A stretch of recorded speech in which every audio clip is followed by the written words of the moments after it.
ठीक है, तो ऑकस जो है it is an acronym that includes the name of 3 countries, Australia, US and UK.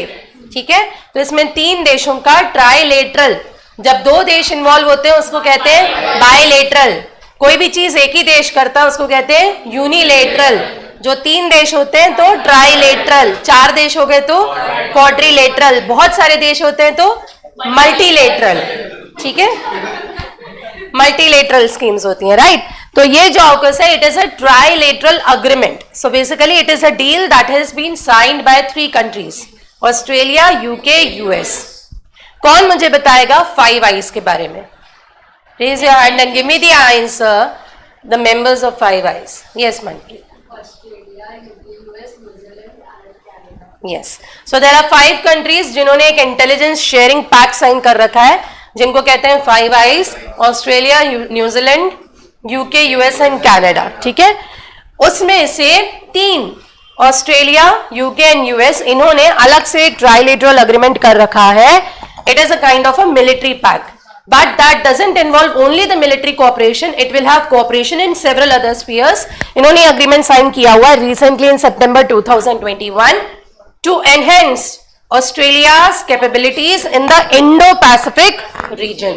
To enhance what? Australia's capabilities in which region? Indo-Pacific region.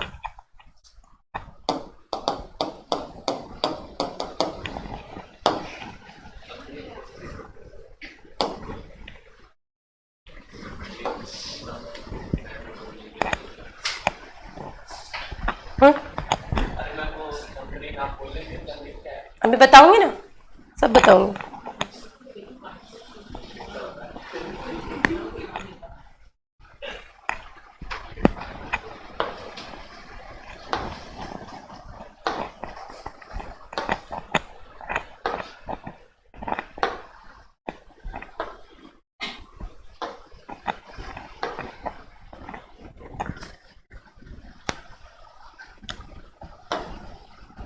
Australia, ठीक है।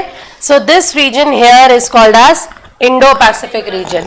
और अब हमने कई बार पढ़ लिया है बहुत सारे इश्यूज में कि ये जो पूरा एरिया है South China Sea, China has been dominating the entire region, in fact the East China Sea as well, South China Sea, और ये सारी जगह अपनी जो मिलिट्री ऑपरेशंस है चाइना ये कर रहा है। Why? It is a part of which programme of China? It is a plan of, it is a program under OBOR, One Belt One Road Initiative। पानी के रास्ते चाइना सभी जगह अपना सामान एक्सपोर्ट करना चाहता है, तो इस पूरे रीजन को चाइना ने मिलिट्रीली कंट्रोल कर रखा है। चाइना के पास अलग अलग तरीके के सबमरीन्स हैं, you can imagine the world class submarines. Basically उनके पास लेटेस्ट टेक्नोलॉजी के सबमरीन्स हैं जिनको कहा जाता है nuclear propulsion technology. Nuclear energy आप समझते हैं ना, न्यूक्लियर एनर्जी को 2 तरीके से यूज किया जा सकता है, जो मैं हमेशा कहती हूँ, कंस्ट्रक्टिव अप्रोच और डिस्ट्रक्टिव अप्रोच। कंस्ट्रक्टिव अप्रोच मतलब उससे हम न्यूक्लियर पावर जनरेट कर सकते हैं, न्यूक्लियर पावर जो कि बहुत ही ज्यादा बेस्ट हमको रिजल्ट्स देता है in comparison of the conventional sources of energy. What are the conventional sources of energy? ऐसे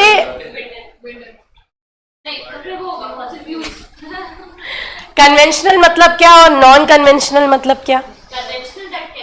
कन्वेंशनल मतलब होता है नॉन रिन्यूएबल, जो रिन्यू नहीं किए जा सकते, जो नेचर में एक लिमिटेड क्वांटिटी में ही अवेलेबल है।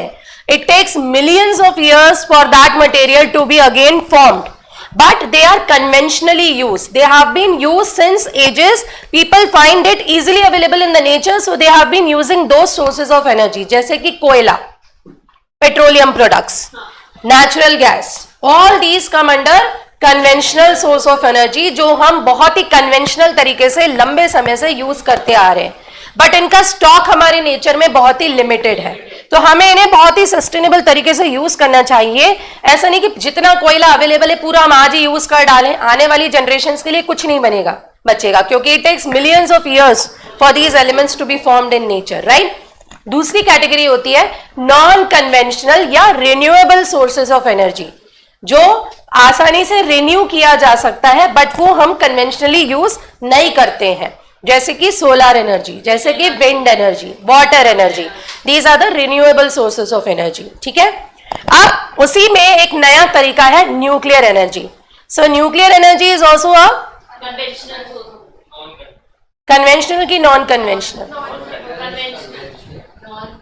इज इट रिन्यूएबल और non renewable? It's non conventional source of energy, renewable source of energy, yes, nuclear power. ठीक है, अच्छा, अब ये जो चीज है ऑस्ट्रेलिया और चाइना के संबंध के बारे में अगर हम बात करें, तो ऑस्ट्रेलिया और चाइना के संबंध कैसे हैं? How will you define? Is it good? Are they ally और they have been facing some trouble?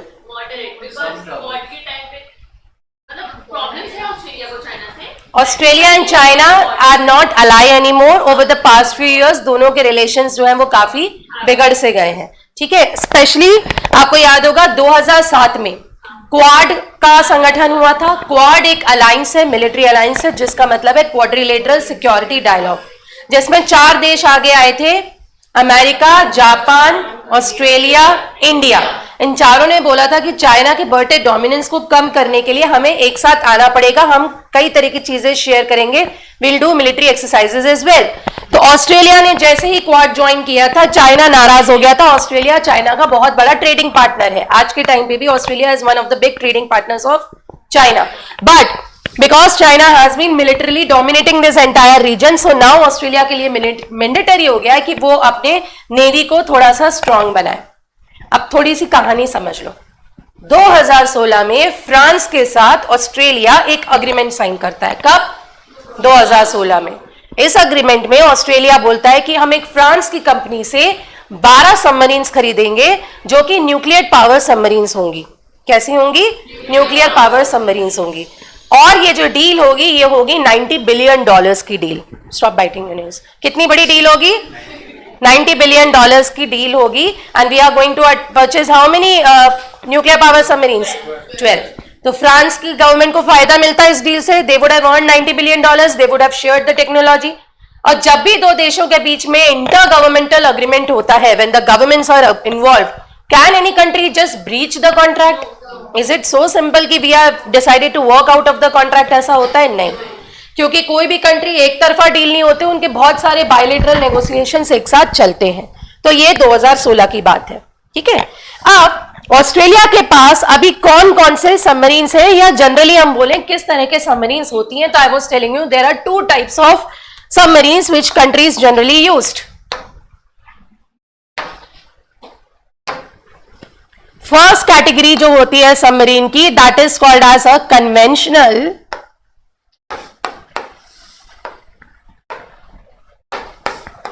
Diesel engine submarine. क्या कहलाती है? Conventional diesel engine submarine.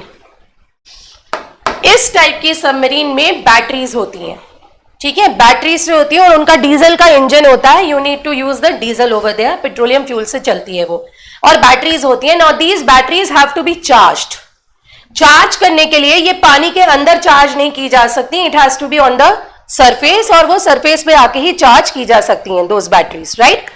ये जो कन्वेंशनल डीजल इंजन सबमरीन्स होती हैं, इनकी स्पीड काफी कम होती है, इनकी रफ्तार बहुत ही धीमी होती है, क्योंकि you imagine the tons of metal submerged under water, so it won't be having a very high speed. If you are comparing it with a jet, it won't have a very high speed.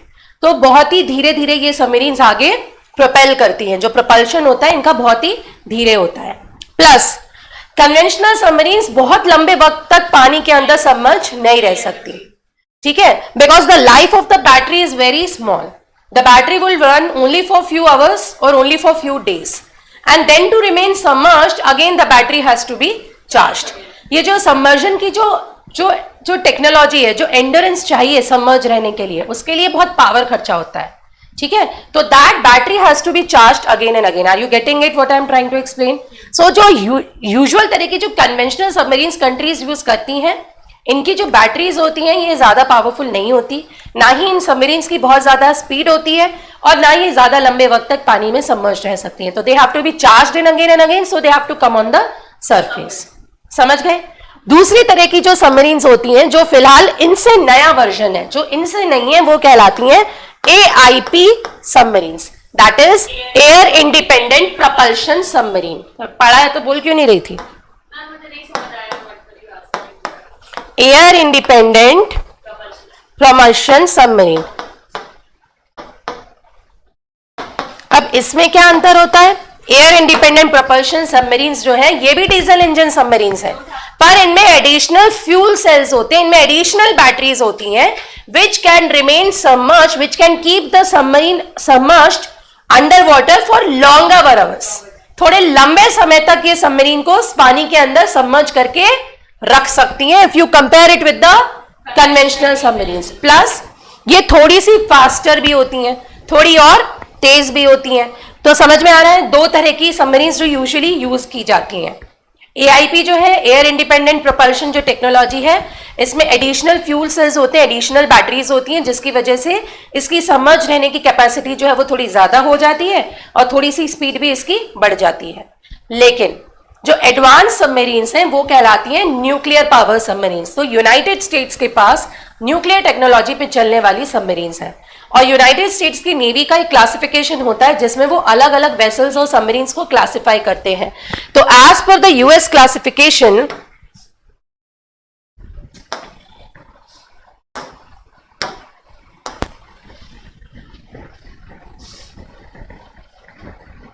As per the US classification submarines को कहा जाता है SSN। SS is a symbol for submarine, N is a symbol for nuclear. तो जो nuclear power submarines हैं उनको categorise कैसे किया गया है? SSN। This is a classification done under, right down, US navy hull classification.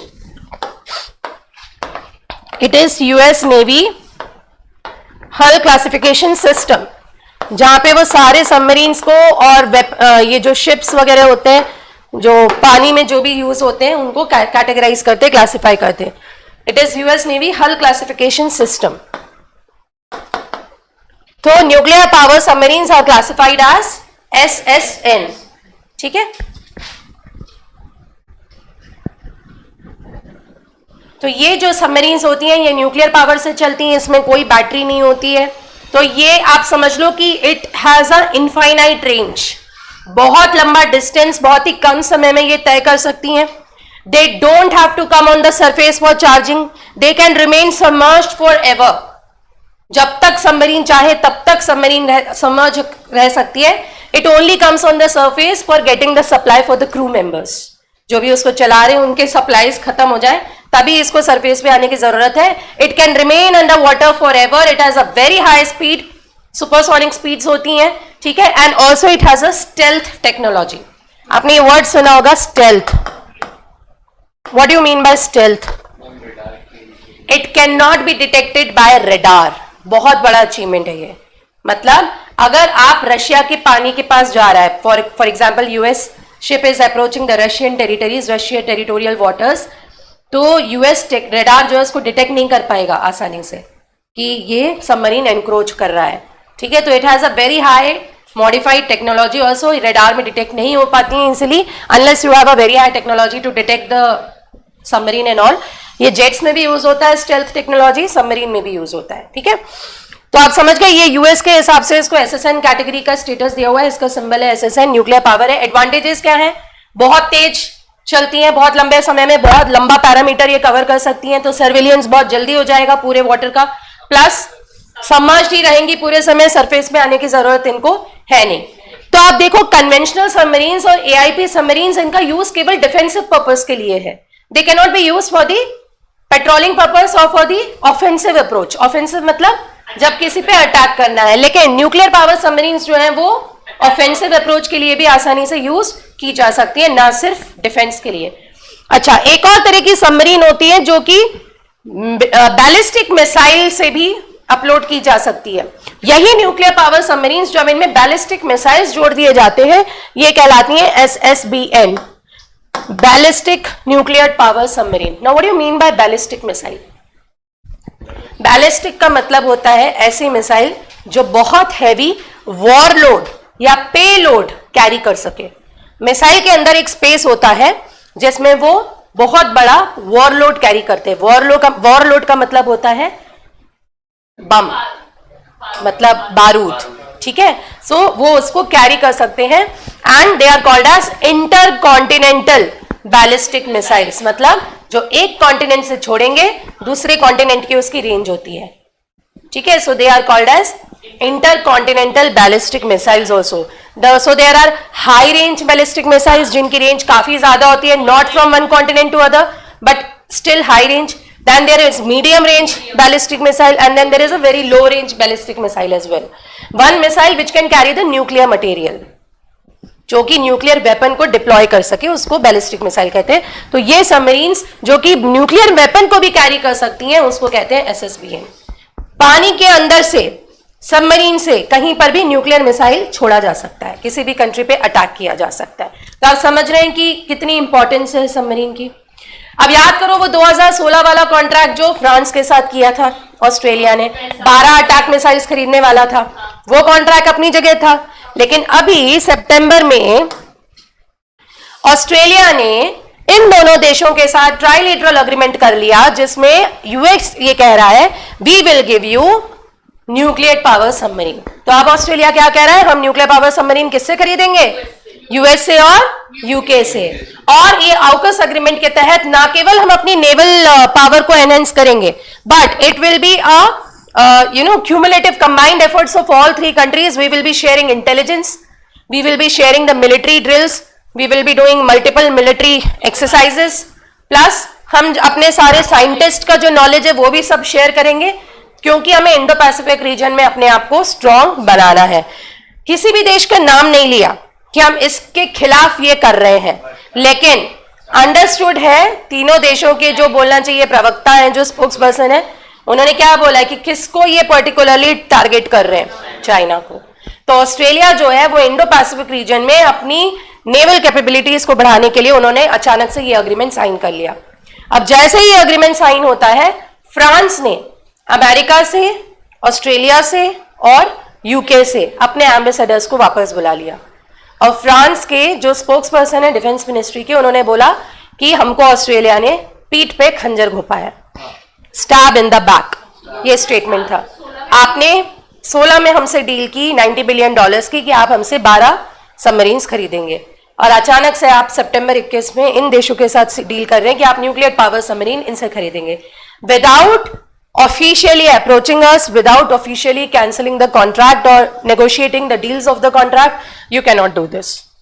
तो इसके लिए फ्रांस जो है वो बहुत ज्यादा नाराज हुआ है ऑस्ट्रेलिया से, और अभी उनकी तरफ से इस तरह के ऑफिशियल स्टेटमेंट्स आए हैं, ठीक है। अब आगे देखने वाली बात होगी कि क्या होता है फ्रांस के साथ। मे बी वो they will negotiate on certain other points और कुछ और डिसाइड करते हैं, if not this then that.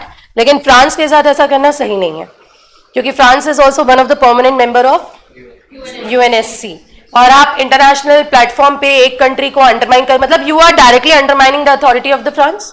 आपने फ्रांस को कुछ समझा ही नहीं, आपने IGA लेवल का अग्रीमेंट कर लिया, इंटर गवर्नमेंटल अग्रीमेंट कर लिया, और अचानक से आप उसको ब्रीच कर रहे हो। It is not done. तो ये क्रिटिसिज्म है।